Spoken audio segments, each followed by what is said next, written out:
Baghmare hospital में दांतों की बीमारी से जुड़े हर तरह का किया जाता है इलाज, जिसके माहिर oral and maxillofacial surgeon doctor शान करीमी करेंगे आपका उम्मीद से भरपूर इलाज।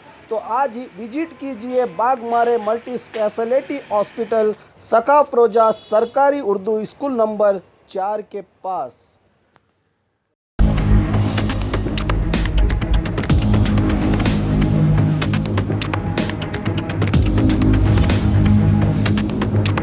स्वागत है आपका बी न्यूज नेशन में। मैं हूं आबिद हुसैन शेख। ब्रिटेन से आए व्यक्तियों की कोरोना जांच, बीजापुर जिला अधिकारी का बयान। ब्रिटेन के नए कोरोना वायरस ने पूरी दुनिया में हलचल मचाई है। इसी को देखते हुए भारत सरकार ने ब्रिटेन से आने वाले विमानों पर पाबंदी लगा दी है। लेकिन बीजापुर जिला अधिकारी पी सुनील कुमार एक चौंका देने वाली खबर बताई है कि ब्रिटेन से स्थानीय 12 लोग लौटे हैं। हालांकि उनमें से 6 लोग अभी बेंगलुरु में ही हैं और बाकी 6 लोग में से 4 लोग हलगनी निवासी होने की बात सामने आई है। बाकी 2 लोग बीजापुर शहर के ही हैं और उन्हें कल रात ही आरोग्य अधिकारियों ने नियम अनुसार होम क्वारंटाइन रखा है और RT-PCR टेस्ट के लिए इनके स्वैब लिए गए हैं। इससे निपटने के लिए जिला प्रशासन पूरी तरह तैयारी कर चुका है, बताया DCP सुनील कुमार ने। UK ರಿಟರ್ನ್ಸ್ ಬಗ್ಗೆ ಏನು ಮಾಹಿತಿ ಕೇಳ್ತಾ ಇದ್ರಿ. ನಮ್ಮ ಜಿಲ್ಲೆಗೆ ಸಂಬಂಧಪಟ್ಟಂತೆ ರಾಜ್ಯ ಸರ್ಕಾರದಿಂದ ಬಂದಿರುವ ಮಾಹಿತಿ ಪ್ರಕಾರ 12 ಜನ ವಿಜಯಪುರ ಜಿಲ್ಲೆಗೆ ಸಂಬಂಧಪಟ್ಟವರಂತ ಮಾಹಿತಿ ಇದೆ. ಅಂದರೆ ಅವರು UKಯಿಂದ ರಿಟರ್ನ್ ಆಗಿ ಬೆಂಗಳೂರಿಗೆ ಬಂದಿದ್ದಾರೆ, ಅಲ್ಲಿಂದ ಮತ್ತೆ ವಿಜಯಪುರಕ್ಕೆ ಬಂದಿದ್ದಾರಲ್ಲ ಅನ್ನೋದು ನಾವು ಚೆಕ್ ಮಾಡಬೇಕಾಗಿದೆ. ಬಟ್ ಅದರ the belong to Vijayapura. So ಇದರ ಪ್ರಕಾರ ನೋಡಿದಾಗ ಅವ್ರು ಬಂದವರು ವಿಜಯಪುರಕ್ಕೆ ಸಂಬಂಧಿಸಿದವರು 12 ಜನ ಇದ್ದರು. ಅದರಲ್ಲಿ ನಾವು ಎಲ್ಲರಿಗೂ ಫೋನ್ ಮಾಡಿ ತಿಳ್ಕೊಂಡಿದ್ದೀವಿ ಎಲ್ಲಿದ್ದಾರೆ ಅಂಥೇಳಿ. ಸೊ ಅದರ ಪೈಕಿ 6 ಜನ ಇನ್ನು ಬೆಂಗಳೂರಲ್ಲೇ ಇದ್ದಾರೆ. 6 ಜನ ನಮ್ಮ ಜಿಲ್ಲೆಗೆ ಬಂದಿದ್ದಾರೆ.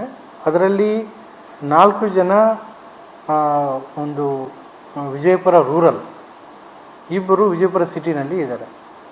ಸೊ ಈಗ ಅವ್ರದ್ದು ನಾವೆಲ್ಲ ಮಾಹಿತಿ ಕೇಳಿದ್ವಿ, ನೀವು ಮನೆಯಲ್ಲೇ ಇದ್ದೀರಾ, ಎಲ್ಲಾದರೂ ತಿರುಗಾಡಿದ್ದೀರಾ, ಇದೆಲ್ಲ ಸಿಂಪ್ಟಮ್ಯಾಟಿಕ್ ಇದ್ದಂಗೆ ಇದೆ ನಮ್ಮ ಸದ್ಯಕ್ಕಿರೋ ಮಾಹಿತಿ ಪ್ರಕಾರ.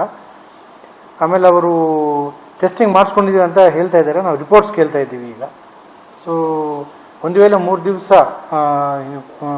ಕಳೆದ 3 ದಿನಗಳಲ್ಲಿ ಮಾಡ್ಕೊಂಡಿರೋ ಟೆಸ್ಟಿಂಗ್ ಇದ್ದರೆ ಅದು ನಾವು ವ್ಯಾಲಿಡ್ ಅಂತ ತಿಳ್ಕೊತೀವಿ. ಒಂದು ವೇಳೆ ಏನಾದರೂ 4 ದಿವಸ 5 ದಿವಸ ಆದರೆ ಮತ್ತೆ ನಾವು ಟೆಸ್ಟ್ ಮಾಡ್ತೀವಿ ಅವರಿಗೆ. ಸೊ ಅವ್ರ ಮನೆ ಹತ್ರ ನಮ್ಮ ಟೀಮ್ ಹೋಗ್ತಾ ಇದ್ದಾರೆ. ಆಮೇಲೆ ನಾವು ಕಾಂಟ್ಯಾಕ್ಟ್ ಟ್ರೇಸಿಂಗ್ ಕೂಡ ಮಾಡ್ತೀವಿ ಅವರಿಗೆ. ನಾವು ಇಮಿಡಿಯೇಟ್ಲಿ ಅವರಿಗೆ ಟೆಸ್ಟ್ ಮಾಡಿ ಒಂದು ವೇಳೆ ರಿಪೋರ್ಟ್ಸ್ ಏನಾದರೂ ಓಲ್ಡ್ ಇದ್ದರೆ ಮತ್ತೆ ಟೆಸ್ಟ್ ಮಾಡಿ ಕಾಂಟ್ಯಾಕ್ಟ್ ಟ್ರೇಸಿಂಗ್ ಎಲ್ಲ ನಾವು ಮಾಡ್ತೀವಿ. ನಾವು ಫಸ್ಟ್ ಫೇಸಲ್ಲಿ ಏನು ಮಾಡಿದ್ದೀವಿ ಅಂದರೆ, ಫಸ್ಟ್ ನಾವು ಕೋವಿಡ್ ಬಂದಾಗ ಯಾವ ರೀತಿ ಪ್ರೈವೇಟ್ ಹಾಸ್ಪಿಟಲ್ ಸರ್ವಿಸ್ ತೊಗೊಂಡಿದ್ದೀವಿ ಅದನ್ನು ನಾವು ಈ 2ನೇ ಅಲ್ಲ ಹಂಗೇನಾದರೂ ಅವಕಾಶ ಆಗೋ ಸಾಧ್ಯತೆ ಇದ್ದರೆ ನಾವು ಇದಕ್ಕೆ ರೆಡಿ ಇದ್ದೀವಿ. ಸೊ ಎಸ್ ಎಲ್ಲ ನಾವು ಹಾಂ ಆ ರೀತಿ ಎಲ್ಲ ನಾವು ಮತ್ತೆ ಪ್ರೈವೇಟ್ ಹಾಸ್ಪಿಟಲ್ಸ್ ಕೂಡ ನಾವು ಸೇವೆ ತೊಗೊತೀವಿ ಅವ್ರಿಗೆ. ಈಗ ಜನರಲಿ ಅವರು ಕೇಳುವುದು ಏನಂದರೆ, ಪ್ರತಿ ಸಲ ಎಷ್ಟು ಟೆಸ್ಟಿಂಗ್ ಮಾಡಿದಿರಿ, ಕೊಟ್ಟಿದ್ದು ನಿಮ್ಗೆ ಎಷ್ಟು ಮಾಡಬೇಕಾಯಿತು, ಎಷ್ಟು ಮಾಡಿದಿರಿ, ಅದರಲ್ಲಿ ಪಾಸಿಟಿವಿಟಿ ರೇಟ್ ಏನಿದೆ, ಡೆತ್ ಹೇಗಿದೆ ಅಂತ ನೋಡ್ತಾರೆ ಫಸ್ಟ್ ಥಿಂಗ್. ಇದಾದ ನಂತರ ನೆಕ್ಸ್ಟ್ ಕಾಂಟ್ಯಾಕ್ಟ್ ಟ್ರೇಸಿಂಗ್ ಸರಿಯಾಗಿ ಮಾಡ್ತಾ ಇದ್ದಾರೆ ಇಲ್ಲ, ಪರ್ ಪೇಷಂಟ್ ಎಷ್ಟು ಜನರಿಗೆ ನೀವು ಕಾಂಟ್ಯಾಕ್ಟ್ ಟ್ರೇಸ್ ಮಾಡಿದಿರಿ ಅಂತ ಒಂದು ನೋಡ್ತಾರೆ. ಆಮೇಲೆ ಕ್ವಾರಂಟೈನ್ ವಾಚ್ ಅಂತ ಒಂದಿದೆ. ಅಂದರೆ ಪ್ರೈಮರಿ ಸೆಕೆಂಡರಿ ಪ್ರಾಥಮಿಕ ದ್ವಿತೀಯ ಸಂಪರ್ಕಿತರನ್ನು ನೀವು ಕ್ವಾರಂಟೈನ್ ಮಾಡಿ ಅವ್ರ ಮನೆಯಲ್ಲೇ ಇದ್ದಂಗೆ ನೋಡಿಕೊಂಡು ಪ್ರತಿ ಪ್ರಾಥಮಿಕ ಸಂಪರ್ಕಿತರನ್ನು 2 ಸಲ ಟೆಸ್ಟ್ ಮಾಡಿದಿರೋ ಇಲ್ಲೋ, ಡೇ 1 ಆ್ಯಂಡ್ ಡೇ 7.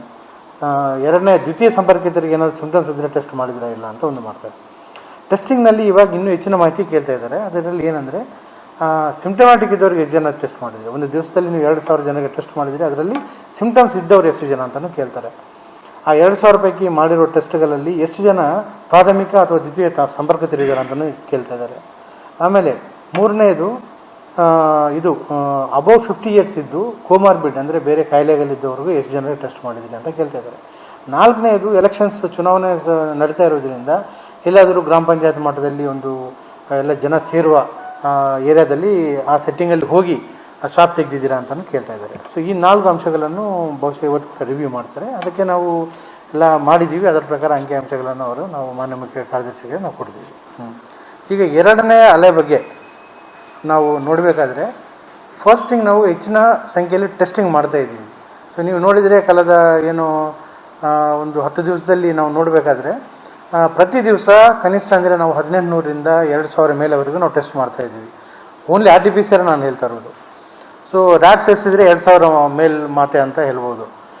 ಸೊ ಈ ರೀತಿ ನಾವು ಟೆಸ್ಟ್ ಕಂಟಿನ್ಯೂಸ್ ಆಗಿ ಎವ್ರಿ ಡೇ ನಮ್ಮ CO ಅವರು ಕೂಡ ಭಾಳ ಆ್ಯಕ್ಟಿವ್ ಆಗಿ ಟೆಸ್ಟಿಂಗ್ ಗ್ರಾಮ ಪಂಚಾಯತ್ ಅವರು ಅವ್ರಿಗೆ ಟಾರ್ಗೆಟ್ ಕೊಟ್ಟು ಮಾಡಿಸ್ಕೊತಾ ಇದ್ವಿ ನಾವೀಗ.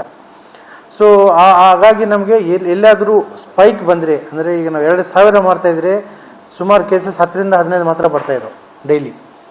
ಸೊ ಆ ಸಂಖ್ಯೆಯಲ್ಲಿ ಏನಾದರೂ ವೇರಿಯೇಷನ್ ಬಂದು ಸ್ಪೈಕ್ ಆಗಿ ಹಂಗೆ ಏನಾದರೂ ಆದರೆ ಅದನ್ನು ನಾವು ಇಮಿಡಿಯೇಟ್ಲಿ ನಾವು ಸರ್ಕಾರ ಗಮನ ಕೂಡ ತರ್ತೀವಿ. ಆಮೇಲೆ ಆ ಸರ್ಕಾರ ಕೂಡ ಎವ್ರಿ ಡೇ ಟ್ರೆಸ್ ಮಾಡ್ತಾ ಇದ್ದಾರೆ. ಸೊ ಇನ್ನು 2ನೇ ಅಲೆ ಆಗಿದೆ ಅನ್ನೋದಕ್ಕೆ ನಮ್ಗೆ ಯಾವುದೋ ಒಂದು ಇದು ಕಾಣ್ತದೆ ಡೇಟಾ ಮೇಲೆ, ನಂಬರ್ ಆಫ್ ಪಾಸಿಟಿವ್ ಕೇಸಸ್ ಆಗಲಿ, ಒಂದು ಪಾಕೆಟಲ್ಲಿ ಜಾಸ್ತಿ ಕೇಸಸ್ ಬರೋದಾಗಲಿ. ಸೊ ನಾವು ಏನು ಮಾಡ್ತಾಯಿದ್ದೀವಿ ಅಂದರೆ ಎಲ್ಲಿ ಸಸ್ಪಿಷನ್ ಇದೆ, ಮೂಮೆಂಟ್ ಜಾಸ್ತಿ ಇದೆ ಅಂತ ಕೂಡ ನಾವು ಟ್ರ್ಯಾಕ್ ಮಾಡಿ ನಿಗಾ ವಹಿಸ್ತಾ ಇದ್ವಿ. THOಗಲ್ಲೂ ಟ್ರ್ಯಾಕ್ ಮಾಡ್ತಾ ಇದ್ದಾರೆ. ಅಂಥ ಕಡೆ ನಾವು ಹೆಚ್ಚಿನ ಟೆಸ್ಟಿಂಗ್ ನಾವು ಮಾಡಿ ಈ 2ನೇ ಅಲೆ ಬಗ್ಗೆ ನಾವು ಎಲ್ಲ ಸಿದ್ಧತೆಗಳನ್ನು ಮಾಡಿದ್ವಿ. ನಮ್ಮ ಲ್ಯಾಬ್ನಲ್ಲೇ ಜಿಲ್ಲಾ ಆಸ್ಪತ್ರೆ ಲ್ಯಾಬ್ನಲ್ಲೇ ಪರ್ ಡೇ 2000 RT-PCR ಟೆಸ್ಟ್ ಮಾಡ್ತಾ ಇದ್ದಾರೆ, ಸಕ್ಸಸ್ಫುಲಿ ಮಾಡ್ತಾ ಇದ್ದಾರೆ. ಅದಕ್ಕಾಗಿ ನಮಗೆ ಸದ್ಯಕ್ಕಿರುವ ಏನು ಸಂಖ್ಯೆ ಟಾರ್ಗೆಟ್ ಏನಿದೆ ಅದಕ್ಕೆ ನಾವು ಮೀಟ್ ಆಗ್ತಾ ಇದ್ವಿ ಡೈರೆಕ್ಟಾಗಿ ನಮ್ಮ ಲ್ಯಾಬ್ನಲ್ಲೇ. 6 ಜನ ಹೋಮ್ ಕ್ವಾರಂಟೈನಲ್ಲಿದ್ದಾರೆ. ಅವ್ರಿಗೆ ನಾವು ಕೇಳಿದ್ದೀವಿ, ನಿಜವಾಗ್ಲೂ ಎಲ್ಲಿಗಾದರೂ ಹೊರಗಡೆ ಹೋಗಿದ್ರೆ ತಿಳಿಸಿರಿ, ನಾವು ಕಾಂಟ್ಯಾಕ್ಟ್ ಟ್ರೇಸಿಂಗ್ ಮಾಡಿ ಅವ್ರಿಗೂ ಟೆಸ್ಟ್ ಮಾಡ್ತೀವಿ ಅಂತ ನಾವು ಕೇಳಿದ್ವಿ. ಬಟ್ ಅವ್ರು ಹೇಳಿದ್ರು ನಾವು ಎಲ್ಲಿಗೂ ಹೋಗಿಲ್ಲ ಅಂತ ಹೇಳ್ತಾ ಇದ್ದಾರೆ. ಆಮೇಲೆ ಈ ಹಾಲಂಗಿನ ಹಲಗನಿ ಅನ್ನೋ ಹಳ್ಳಿನಲ್ಲಿ 4 ಜನ ಇದ್ದಾರೆ. ಅವರು ಏನೋ ಒಂದು ಮದುವೆಗೆ ಬಂದಿದ್ದಾರೆ, ಅಲ್ಲಿ ಏನೋ ಅವ್ರ ಮನೆಯಲ್ಲಿ ಫಂಕ್ಷನ್ ಇದೆ ಅನ್ನೋ ರೀತಿ ಮಾಹಿತಿ ಬಂದಿದೆ. ಸೊ ಇವತ್ತು ನಾವು ಟೆಸ್ಟ್ ಮಾಡಿ ಇಮಿಡಿಯೇಟ್ಲಿ ಅದಕ್ಕೆ ನಾವು ಅವರಿಗೆ ರ್ಯಾಟ್ ಮಾಡಿ ಕೇಳಿದ್ದೀವಿ. ಒಂದು ವೇಳೆ ಪಾಸಿಟಿವ್ ಬಂದರೆ ಮುಂದಿನ ಕ್ರಮ ಅವರಿಗೆ ಯಾವ ರೀತಿ ಮಾಡಬೇಕು ಅನ್ನೋದು ನಾವು ಕ್ರಮ ಜರುಗಿಸ್ತೀವಿ. ಆಮೇಲೆ RT-PCR ಕೂಡ ಮೋಸ್ಟ್ಲಿ ನಾವು ಇವತ್ತು ನೈಟ್ಗೆ ಟೆಸ್ಟ್ ಮಾಡಲಿಕ್ಕೆ ನಾವು ಪ್ಲಾನ್ ಮಾಡ್ತಾ ಇದ್ದೀವಿ. ಸೊ ಅದರ ರಿಸಲ್ಟ್ ಆಧಾರ ಮೇಲೆ ಅವರ ಫಂಕ್ಷನ್ ಕೂಡ ನಾವು ಡಿಸೈಡ್ ಮಾಡ್ತೀವಿ. ಇವ್ರು ಕೊಟ್ಟಿರುವ 12 ಜನ ಮಾಹಿತಿ ನಮಗೆ ರಾಜ್ಯ ಸರ್ಕಾರದಿಂದ ಬಂದಿರೋದು, ಅದು ಏರ್ಪೋರ್ಟ್ಸಿಂದ ಕಲೆಕ್ಟ್ ಮಾಡಿ ಈಗ ಏನಾದರೂ ಮಿಸ್ ಆಗಿದ್ರೆ ಅವ್ರು ಮತ್ತೆ ಕಳಿಸ್ಬೋದಾಗಿದೆ. ಸೊ ಈಗ ನಮಗಿರುವುದು ಆ್ಯಸ್ ಆನ್ ಟುಡೇ ಇಷ್ಟೇ ಜನ ಅಂತ ನಮಗೆ ಅರ್ಥ ಆಗುತ್ತೆ. ಸೊ ಫರ್ದರ್ ಏನಾದರೂ ಇದೆ ನಮ್ಗೆ ಅಲ್ಲಿಂದ ಕಮ್ಯುನಿಕೇಟ್ ಆದ ಕೂಡ ನಾವು ಅವ್ರಿಗೆ ಕಾಂಟ್ಯಾಕ್ಟ್ ಟ್ರೇಸ್ ಇದೆಲ್ಲ ಟ್ರೇಸ್ ಮಾಡಿ ಕ್ವಾರಂಟೈನ್ ಮಾಡಿ ಆಮೇಲೆ टेस्ट ಮಾಡಿ ಕಾಂಟ್ಯಾಕ್ಟ್ ट्रेसिंग ಕೂಡ ನಾವು ಮಾಡ್ತೀವಿ. हमारे हॉस्पिटल में औरतों से जुड़ी हर बीमारी के इलाज के साथ अब शुरू हो चुका है डिलीवरी, चाहे नॉर्मल हो या सिजेरियन, कम दामों में किया जाएगा. 24 घंटे माहिर डॉक्टरों की निगरानी में.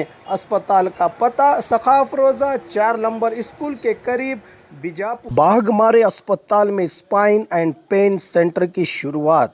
जिस्म के दर्द से मायूस लोगों के लिए उम्मीद की नई किरण. Intervention spine and pain physician के माहिर doctor Nazir Ahmed Kudligi MBBS MD FIPM करेंगे आपके मायूस बीमारी का उम्मीद से भरपूर इलाज.